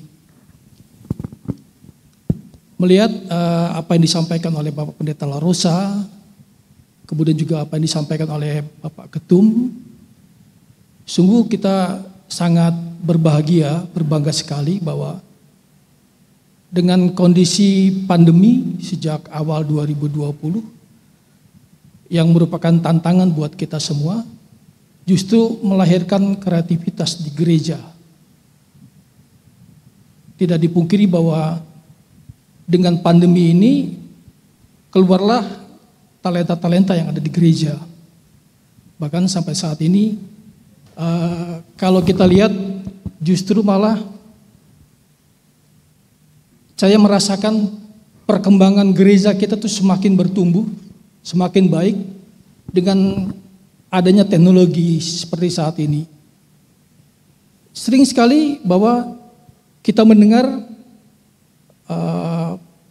kalau setiap hari, setiap pagi dia renungan-renungan harian, kemudian juga ibadah-ibadah minggu itu juga dilaksanakan dengan live streaming, itu menjadi satu istilahnya kalau saya boleh pinjam istilah seberang, siar ya. Bisa disampaikan kemana-mana. Apa yang firman yang disampaikan itu bisa didengar oleh orang dimanapun berada saat itu. Mungkin kalau Pak Pendeta Jimmy sedang khotbah, saudara-saudaranya, orang tuanya ada yang di kampung juga sudah siap-siap untuk mendengarkan, kira-kira begitu. Bahkan di daerah-daerah lain, bahkan di luar negeri. Dan apa yang disampaikan oleh Pak Jory Kolwai, Ketua Umum, teknologi yang sudah ada, alat-alat yang sudah ada semua itu menjadi satu kelengkapan yang lebih buat kita. Tidak dipungkiri bahwa ini berawal dari pandemi. Dan kita percaya bahwa pandemi ini juga pasti akan berakhir. Teknologi ini sudah demikian kita kuasai. Apa yang direncanakan oleh MPH apabila pandemi ini sudah kita lewati dengan teknologi yang sudah kita kuasai ini, supaya kita tetap bisa menggunakannya. Apakah mungkin dalam ibadah-ibadah kita tetap terus seperti itu, renungan-renungan harian juga seperti itu, bahkan hal-hal yang lain barangkali yang bisa kita lakukan, bukan hanya dengan melalui tatap muka, tapi juga menggunakan teknologi-teknologi yang sudah ada ini. Bagaimana juga kita bisa mengembangkan sumber daya kita yang ada saat ini. Sekarang ada 23 orang. Mungkin bisa akan lebih ke depannya. Saya rasa itu saja barangkali Pak Ketum, terima kasih. Selamat malam. Iya, terima kasih Pak Abednego. Sifatnya memberikan tanggapan ya Pak ya, memberikan saran dan tanggapan. Terima kasih untuk itu. Mungkin ada bisa ditanggapi langsung daripada Bapak Larosa, Pendeta Larosa bisa menanggapi apa yang disampaikan Pak Abednego? Iya, saya pikir ya itu kan respon. Jadi menurut saya sih ke depan tuh gereja itu kalaupun misalnya pandemi ini usai, itu tidak akan bisa kembali seperti biasa gitu. Jadi hybrid itu adalah sebuah pilihan yang paling baik menurut saya ke depan. Kalau tadi mendengar Pak Ketua MPH GKPO Halim, dari sudut peralatan sudah sangat baik ya. Jadi kegagalan banyak orang termasuk perusahaan-perusahaan di era digital ini adalah ketika peralatan cukup baik tetapi konten kreatornya kurang. Jadi barangkali dengan peralatan yang sudah sangat baik ini dan makin akan ditingkatkan, saya dengarkan tadi, mungkin perlu memberi perhatian pada rekrutmen konten kreator. Sehingga multiplikasi konten itu bisa terjadi karena ada orang yang, terutama anak-anak muda generasi muda yang bisa melakukan itu. Kalau konten kreatornya itu kurang baik, alatnya bagus, ya mungkin tidak terlalu memberi dampak yang besar seperti dikatakan oleh Pak Abednego tadi. Siaran online itu, saya sudah katakan pada 2 minggu yang lalu, adalah promosi yang luar biasa, siar yang luar biasa, tapi pada saat yang sama juga adalah demosi yang luar biasa. Kalau kontennya jelek, orang akan mengatakan, iya begitu aja ternyata. Ya, jadi kolaborasi dengan berbagai pihak untuk dan memiliki orang-orang yang menjadi content creator menjadi sangat penting untuk mengembangkan pelayanan di dunia digital yang kelihatan kita nggak bisa mundur walaupun pandemi akan reda. Itu respon saya, Pak. Baik, terima kasih Pak Pendeta Larosa atas tanggapan dan respon dari yang disampaikan. Baik, kami berikan kesempatan bagi yang di Zoom sekarang. Mungkin ada yang bertanya dari Zoom, silakan bisa dibuka di Zoom. Siapa yang, ya. Iya, Pak Esra Kasimbiring, silakan. Silakan Pak. Silakan Pak Esra. Oke, makasih. Salam, selamat malam. Mohon izin Pak Pendeta, Pak Ketua Umum. Mohon izin, Pak John, suara saya terdengar ya? Dengar. Silakan. Oke, pertama saya menyampaikan kondisi yang sekarang ini sudah bukan lagi masalah baru. Dan mungkin kalau kita kemarin, bulan lalu kalau tidak salah, itu ibadah secara live streaming di gereja Katolik kalau tidak salah itu dihujani chat yang sifatnya malah sara. Jadi dari kawan-kawan yang mungkin radikal itu sudah sudah masuk di chat dan berpuluhan kali, sehingga ibadah yang tadinya itu sudah kusuk gitu, lalu kena chat itu tersiarkan langsung, tidak bisa jadi kusuk lagi. Akhirnya terjadi perang statement di chatting seperti kita yang sekarang ini. Di live streaming YouTube. Dan itu sudah masuk orang. Sampai sekarang juga tidak bisa dicarikan siapa itu pelakunya. Pertanyaan saya, ini kan mungkin aja nanti kita akan ke bagian giliran seperti itu. Apakah sudah diantisipasi dengan tim IT kita, bila akan ada yang kelompok radikal yang masuk ke Zoom atau YouTube kita saat ibadah, apakah sudah punya kemampuan untuk itu atau akan bagaimana cara mengatasinya? Ini sempat terjadi dan sampai sekarang nggak ketangkap orangnya. Nah, kita bayangkan nanti kalau ibadah Natal kita seperti ini, lalu masuk serangan para radikal dengan cara chatting di chatnya kita seperti ibadah itu, dan kita tidak bisa mengapa-ngapain. Ibadahnya mungkin bisa berantakan menurut saya. Jadi perlu mungkin diantisipasi, kalau perlu carikan teknologinya, bagaimana caranya supaya tidak menjadi masalah di kemudian hari. Terima kasih. Iya, terima kasih Pak Esra Sembiring. Jadi mungkin ini lagi ditujukan kepada MPH ya, bagaimana kalau ada chatting yang mengganggu pada saat ini, mungkin dari MPH bisa menjawab hal ini. Ya, apa sudah diantisipasi? Silakan Pak Pendeta atau siapa yang berkenan menjawab? Ya. Oh iya. Iya. Mungkin dari Pak Pendeta Larosa bisa menanggapi hal-hal seperti ini, Pak. Monggo Pak. Jika ada siap. Ya, kalau komentar itu kan kalau kita membuka chat room ya itu konsekuensi. Ya.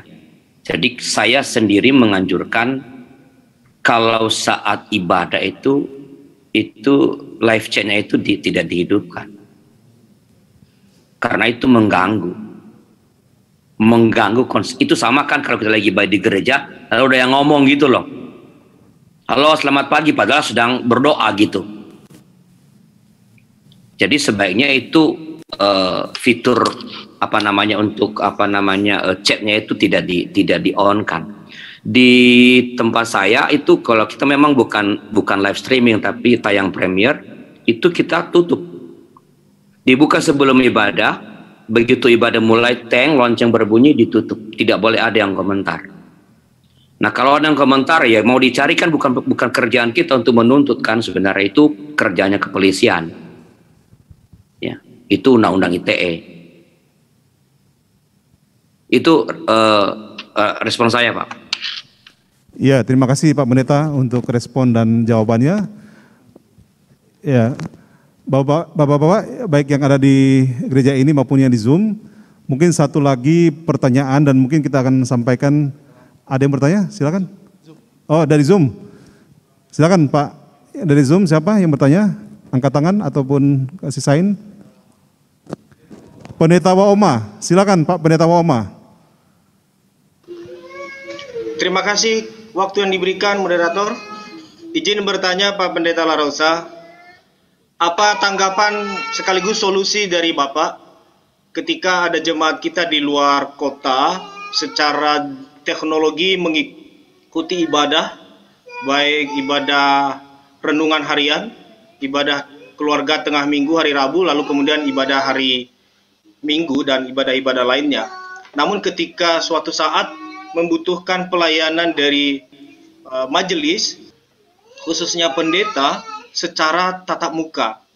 Tetapi karena berada di luar kota, akhirnya meminta pelayanan dari majelis gereja lain.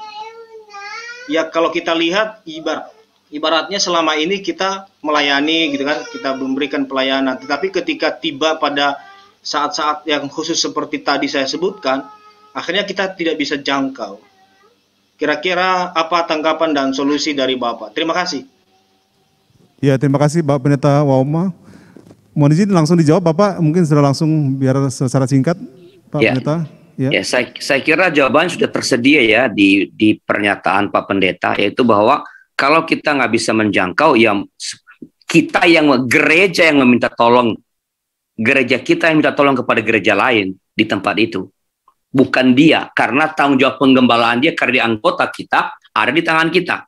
Maka kitalah yang meminta gereja lain untuk melakukan pelayanan. Misalnya pastoral. Kalau pastoral sebenarnya masih bisa online. Tapi kalau ada misalnya pemberkatan pernikahan, pemakaman, kan kita bisa meminta tolong. Tapi sekali lagi, kalau dia anggota kita, ya, dan kalau GKP kan ada di keanggotaan, kalau dia bukan anggota gereja yang di sono itu bukan gereja asalnya, maka kita bertanggung jawab justru untuk meminta tolong gereja lain di sana untuk melakukan pelayanan. Karena apapun yang terjadi, umat mesti dilayani. Begitu, Pak. Baik, terima kasih Pak Pendeta. Mungkin masih banyak yang bertanya nih, semangat sekali bertanya nih. Baik ada di gedung gereja ini maupun di Zoom ya. Namun demikian kami berikan kesempatan, ini ada dua narasumber, Bapak Bendahara dan Bapak Ketua Bidang 3.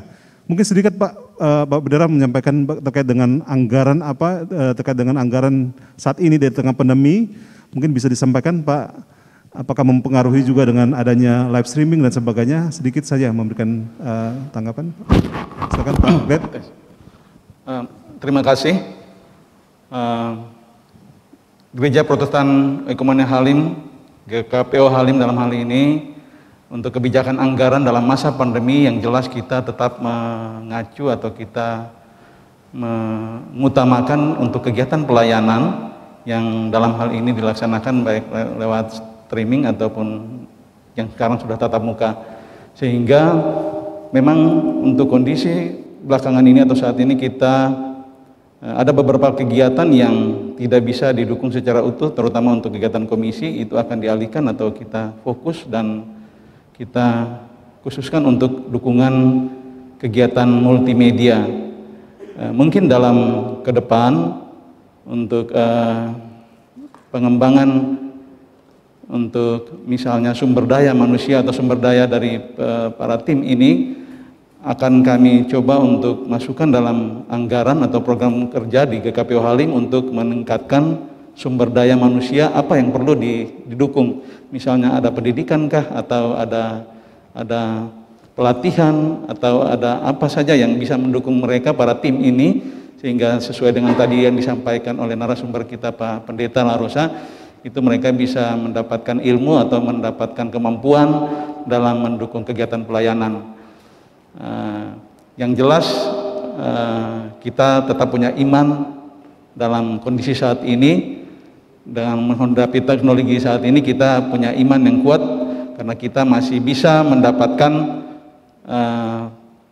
penerimaan atau pemasukan untuk membiayai seluruh kegiatan anggaran atau kegiatan program kerja kita, khususnya yang bersifat pelayanan minggu. Kemudian kalau komisi-komisi kami terbatas dengan komisi yang sudah ditetapkan, sudah disepakati oleh komisi, dan di samping itu kegiatan rutin, dan yang paling penting adalah kegiatan belanja pegawai. Belanja pegawai itu yang tetap kami upayakan untuk Itu kegiatan rutin yang harus kita dapatkan dalam 1 bulan, dan puji Tuhan di GKPO Halim Perdana Kusuma untuk per bulan masih mencukupi pemberian jemaat yang kita bersumber, pendapatan kita yang bersumber dari pemberian atau persembahan jemaat itu masih mencukupi untuk bulan per bulan. Itu yang masih menjadi kabar gembira dalam pelayanan, dalam pengelolaan keuangan di GKPO Halim Perdana Kusuma sampai dengan saat ini. Demikian yang bisa disampaikan untuk gambaran kita dalam masa pandemi, dalam pengelolaan anggaran di masa pandemi saat ini. Terima kasih. Iya, terima kasih Pak Pendeta Gladly Mailoa yang telah memberikan gambaran bagaimana keuangan kita, bagaimana progres ke depan, dan harapannya ke depan bisa juga memenuhi apa yang dilaksanakan untuk kemuliaan nama Tuhan. Satu hal juga yang kita perlu dengar juga, di mana juga ada Bapak Pendeta Jimmy Stephen sebagai Ketua Bidang 3. Dia membawahi komisi-komisi yang ada termasuk komisi Bapak. Silakan Pak Pendeta mungkin menyampaikan sesuatu yang bagi kita, program-program yang akan dilaksanakan. Baik, terima kasih atas kesempatan yang diberikan. Selaku Ketua Bidang 3 tentu Bapak Ibu yang mengikuti ibadah komisi Bapak dalam hal ini juga dalam spesifikasi kegiatan talk show, karena kehadiran ini bukan hanya bapak-bapak saja, bisa juga kita menyampaikan itu link. Biasanya bapak-bapak suka diikuti juga oleh ibu-ibu mengikuti kegiatan ini. Yang kita ketahui di gereja kita yang paling menggunakan kegiatan live streaming itu komisi-komisi, mulai dari bapak, perempuan, pemuda remaja, sekolah minggu. Kalau bapak-bapak sekalian memperhatikan di hari minggu itu mulai dari jam 8, jam 9 itu diisi dengan sekolah minggu. Dan kita tahu dalam pelayanan komisi-komisi ini justru kita sedang mempersiapkan sumber daya manusia untuk memang masuk pada dunia digital yang sekarang ini sedang fenomenal. Dan kita bersyukur melalui 2 kekuatan sebenarnya dalam bidang pembinaan warga, yaitu komisi-komisi dan bidang umum. Mulai tanggal 3 Oktober kita ketahui bahwa akan dilaksanakan Pekan Keluarga. Memang pembukaannya tanggal 10 dan penutupannya tanggal 17 Oktober. Nah, diharapkan komisi Bapak dan semua yang mengikuti ibadah malam hari ini kita masuk dan melibatkan diri dalam bidang umum di bidang pembinaan warga untuk melaksanakan Pekan Keluarga. Mungkin ini informasi saja yang bisa saya sampaikan, tapi terima kasih atas pelaksanaan malam hari ini, terutama Pak Larosa yang sudah tidak bosan-bosannya mengarahkan POUG se-DKI Jakarta, lebih khusus di GKPO Halim Perdana Kusuma. Terima kasih Pak Pendeta, terima kasih Pak Ketum dan kita semua. Terima kasih. Baik, terima kasih Bapak Pendeta Jimmy Stephen yang telah memaparkan apa yang disampaikan terkait dengan program-program di bidang 3 yang bawa juga para komisi-komisi. Baik, saya yakin juga bapak-bapak banyak sekali yang harus disampaikan, baik yang ada di sini maupun di Zoom, masih banyak sekali. Namun demikian karena waktu yang terbatas, nanti bapak-bapak sifatnya kalau bertanya silakan ditulis atau di chat kepada kami atau disampaikan melalui tulisan. Akan kami sampaikan juga kepada yang Bapak Pendeta ataupun kepada MPH. Baik, mungkin saya akan simpulkan pada malam hari ini terkait dengan teknologi, di mana teknologi ini pasti berdampak positif dan berdampak negatif juga. Teknologi akan memberikan dampak negatif bagi kita ketika teknologi ini telah menggeser posisi Allah dalam hidup kita. Tidak lagi hidup berserah dan mengagungkan Tuhan, namun sangat bergantung pada teknologi yang berasal dari akal budi pikiran kita. Sebagai umat percaya dan beriman, harus kita menggunakan teknologi dan produk-produk teknologi seperti saat ini untuk hal-hal yang positif dengan tujuan memuliakan nama Tuhan. Secara singkat demikian, terima kasih sekali kepada Bapak Ketua Umum PGI DKI Jakarta, Bapak Pendeta Larosa, MTH, dan juga kepada Bapak Ketum, Bapak Penatua Jori Kolwai, Bapak Bendahara, Bapak Penatua Gladly Mailoa, dan Ketua Bidang 3 Bapak Pendeta Jimmy Stephen lagi. Dengan baik ini kami sebelum doa syafaat dari Bapak Pendeta Larosa, silakan Bapak dan Bapak-Bapak untuk menempatkan diri. Terima kasih sekali lagi. Mohon izin Mbak Pendeta Larosa, terima kasih untuk kehadiran dan partisipasi dalam acara Komisi Bapak. Sebelum Bapak menyampaikan doa syafaat, kita akan membawakan trio dari urusan Bapak Dwi Kora. Mohon izin Pak Glet.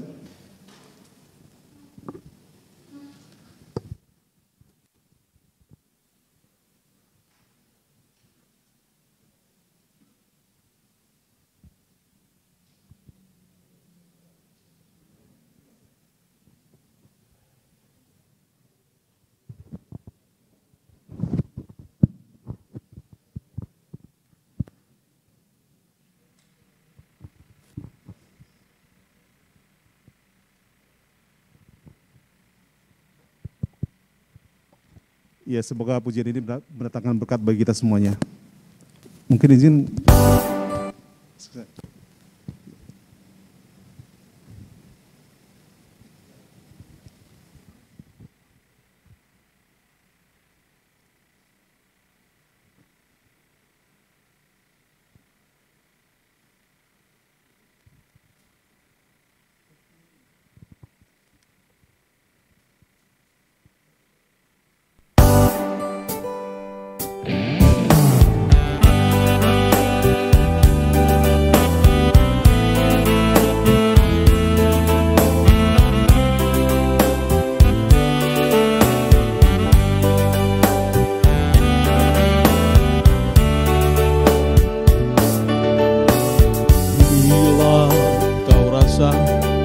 gelisah di hatimu, bila dalam kabut tak menentu hidupmu, ingat masih ada seorang penolong bagimu.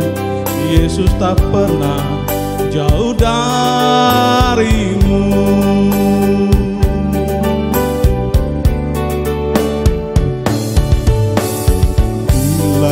Cobaan menggodai hatimu, bila sengsara menimpa keadaanmu, ingat Yesus takkan pernah jauh darimu. Dia selalu pedulikan kamu. Berseru memanggil namanya, berdoa Dia akan segera menghampiri dirimu. Percaya Dia tak jauh darimu, Dia hanya sejauh doa.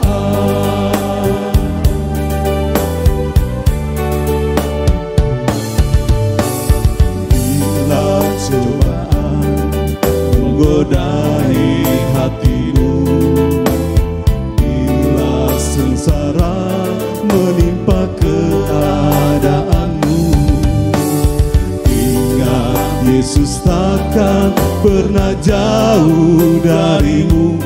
Dia selalu pedulikan kamu.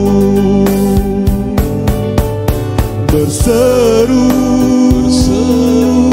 memanggil namanya, berdoa Dia akan segera menghampiri dirimu. Percaya Dia tak jauh darimu, Dia hanya sejauh doa.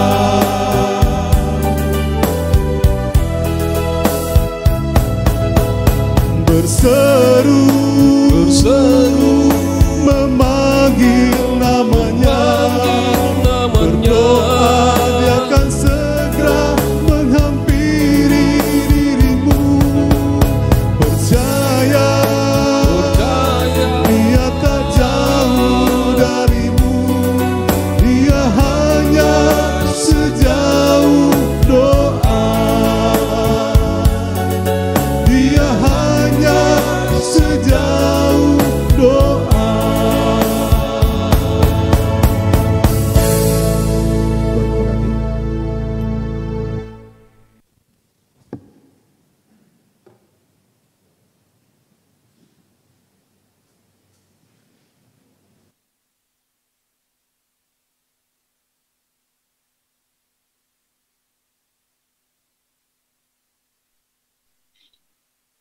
Mari kita berdoa. Tuhan, kami bersyukur padamu atas anugerah Tuhan, kesempatan berhimpun pada malam ini, baik yang berkumpul di gereja pun kami yang ada di tempat masing-masing, yang difasilitasi dengan media Zoom ini Tuhan. Kami bersyukur oleh teknologi yang telah Engkau anugerahkan, kami boleh tetap bersekutu, mesti berada di tempat-tempat yang berbeda.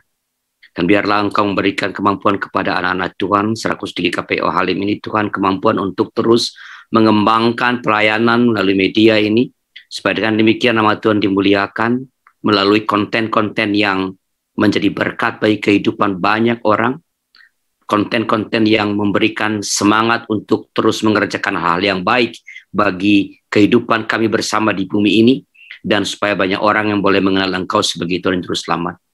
Anak-anak muda yang memberikan diri untuk menjadi tim multimedia, Engkau beri terus motivasi yang semakin hari semakin dimurnikan, semangat yang tak pernah kendor untuk mempersembahkan keahlian mereka untuk kemuliaan nama Tuhan, di bawah bimbingan para hamba-hamba Tuhan di GKPO, supaya dengan demikian teknologi sebagai alat boleh betul-betul menjadi alat yang efektif untuk menyampaikan konten-konten yang berkualitas yang disiapkan oleh tim konten atau para pelayan-pelayan Tuhan di GKPO Halim ini Tuhan. Bapak di surga, kami akan berpikir sebentar lagi, mohon Tuhan yang akan menyertai kami dalam perjalanan pulang bagi yang berhimpun di gereja, dan dalam istirahat kami malam ini, biarlah istirahat kami boleh menjadi kesempatan untuk memulihkan energi kami yang telah tercurah oleh seluruh kegiatan kami sepanjang hari ini. Terima kasih ya Bapa, yang doa kami menjadi sempurna, sempurnakanlah karena kami menaikkan doa ini dalam nama Tuhan kami Yesus yang telah mengajarkan kami berdoa. Bapa kami yang di sorga, dikuduskanlah namamu, datanglah kerajaan-Mu, jadilah kehendak-Mu di bumi seperti di sorga. Berikan kami pada hari ini makan kami yang secukupnya, dan ampunilah kami akan kesalahan kami, seperti kami juga mengampuni orang yang bersalah kepada kami. Dan janganlah membawa kami ke dalam pencobaan, tapi lepaskanlah kami daripada yang jahat, karena Engkau yang punya kerajaan dan kuasa dan kemuliaan sampai selama-lamanya. Amin.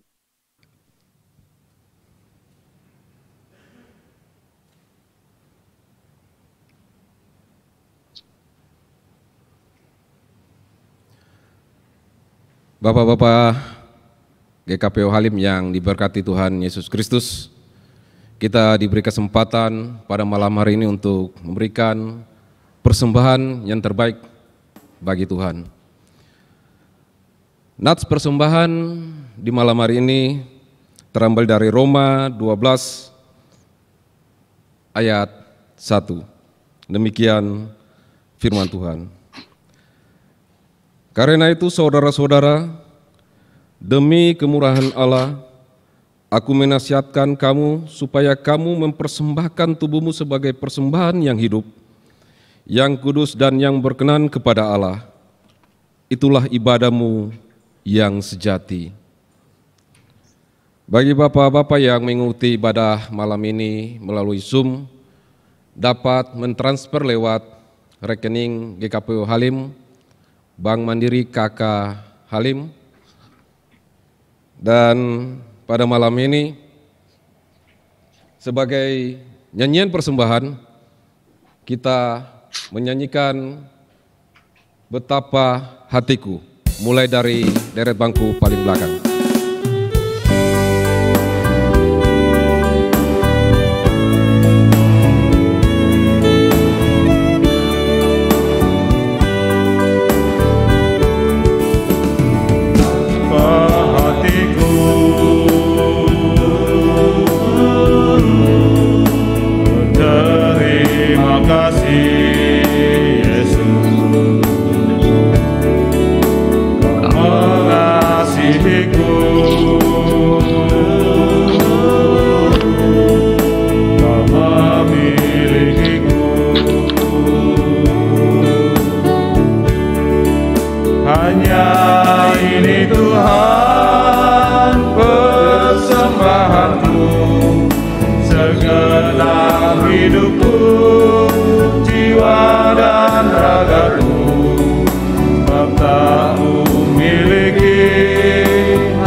Bapak bangkit berdiri, mari kita berdoa. Segala ungkapan syukur kami naikkan kepadamu ya Bapa. Hanya oleh kasih dan penyertaan-Mu, kami boleh menikmati berkat Tuhan hingga saat ini. Malam ini kami datang dengan membawa sebagian kecil persembahan yang Tuhan berikan kepada kami. Kami menyadari bahwa persembahan yang kami persembahkan ini berasal dari Tuhan sendiri. Kami mohon Bapa memberkatinya agar dapat dipergunakan hanya untuk kemuliaan nama-Mu. Dan berkat Tuhan yang masih ada pada kami juga Bapa berkati, agar supaya kami dapat mempergunakannya untuk melanjutkan kehidupan kami dari hari lepas hari. Terima kasih ya Bapa, di dalam nama Tuhan Yesus Kristus, sumber berkat yang hidup. Amin. Jemaat dipersilakan duduk.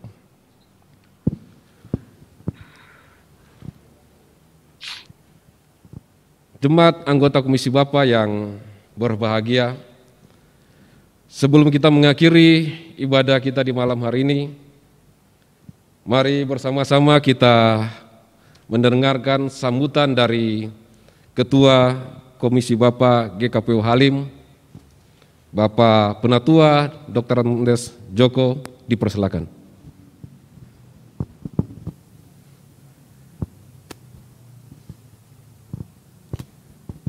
Anggota Komisi Bapa GKPO Halim Perdana Kusuma yang dikasihi dan diberkati Tuhan, Shalom. Apa kabar? Ya, puji Tuhan, hari ini kita kembali bersama-sama bertemu setelah 1,5 tahun kegiatan Komisi Bapa kita lakukan secara live streaming. Dan pada malam hari ini bersyukur bahwa kita sudah diizinkan melakukan ibadah tatap muka terbatas dan digabungkan dengan Zoom bersama-sama, dan kita boleh bersama-sama beribadah, dan kita bersyukur bahwa kegiatan ini boleh kita lakukan dengan baik. Pengurus mengucapkan banyak terima kasih untuk pelayanan dari Bapak Pendeta Arlianus Larosa MTH untuk yang sudah melayani kami dalam ibadah pada malam hari ini, di mana tema pada malam hari ini adalah iman dan teknologi. Terima kasih untuk pelayanan Bapak Pendeta Larosa, sehingga Tuhan selalu memberkati pelayanan Bapak, pekerjaan Bapak, dan rumah tangga Bapak. Amin. Kami pengurus juga mengucapkan banyak terima kasih untuk kehadiran MPH, yang dalam hal ini langsung dihadir oleh Ketua Umum MPH GKPO Halim Perdana Kusuma, Bapak Pendeta Penatua Zori Kolowai, dan juga Bendahara Bapak Gladly, dan Bidang 3 Bapak Pendeta Jimmy Stephen. Sengaja kami mengundang semua MPH yang dalam hal ini karena ini adalah pertama kali kita tatap muka. Kami mau langsung menyapa MPH dan kami pun juga rindu untuk bertatap muka dengan MPH. Itulah alasan kami pengurus untuk menghadirkan pejabat-pejabat gereja kita yang kita mau hadirkan di sini bersama-sama sehingga kita bisa bersama-sama bertatap muka. Baik, kami juga pengurus mengucapkan banyak terima kasih untuk kehadiran jemaat anggota Komisi Bapa yang ada di ruang gereja GKPO Halim Perdana Kusuma dan juga yang ada di ruang Zoom. Terima kasih untuk kebersamaan kita untuk kita bersama-sama beribadah pada malam hari ini. Sebagai informasi bahwa kegiatan Komisi Bapa sampai dengan akhir tahun kita masih ada 3 kegiatan besar lagi. Bulan Oktober adalah HUT Komisi Bapa yang jatuh pada tanggal 23 Oktober, genap berusia 17 tahun. Dan kita berharap bahwa bulan depan kita akan bisa melakukan perayaan ibadah, ucapan syukur ulang tahun Komisi Bapa di bulan itu. Mudah-mudahan kita juga bisa bertatap muka dan bahkan bisa lebih banyak jumlahnya dari yang sekarang. Kegiatan di bulan November ada terakhir lagi nanti akan dituan rumahi oleh Kompleks Dirgantara. Mungkin Kompleks Dirgantara sudah bisa mempersiapkan untuk pelaksanaan kegiatan di bulan November. Dan terakhir, di penghujung tahun kita akan menutup kegiatan rangkaian kegiatan Komisi Bapa dengan perayaan Natal. Semoga 3 acara besar ini dapat kita lakukan bersama-sama, dan ini biarlah hanya untuk kemuliaan nama Tuhan. Baik, demikian informasi yang kami sampaikan dari pengurus komisi Bapak, kiranya Tuhan memberkati kita sekalian. Amin.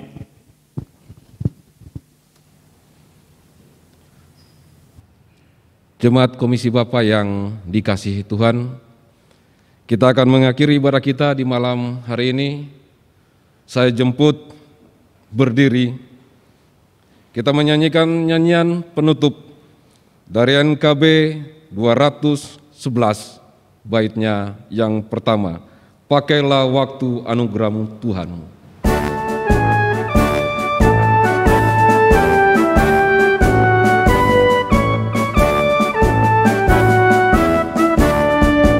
Pakailah waktu anugerah Tuhan-Mu, hidupmu singkat bagaikan kembang.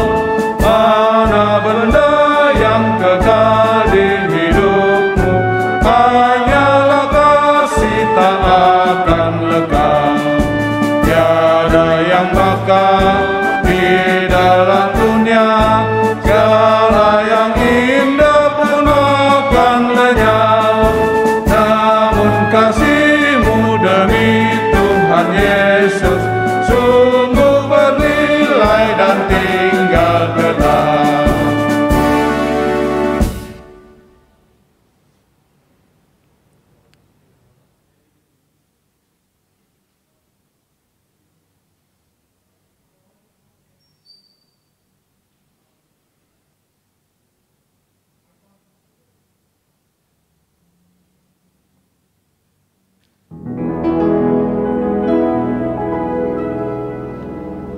Bapa,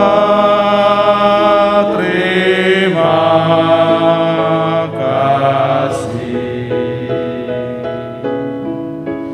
Bapa, terima kasih.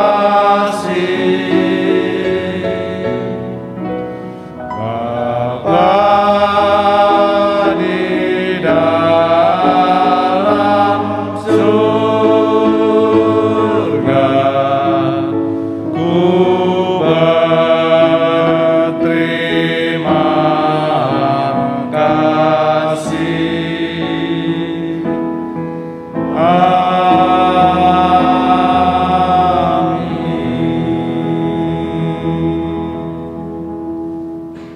Disilakan duduk kembali untuk saat teduh.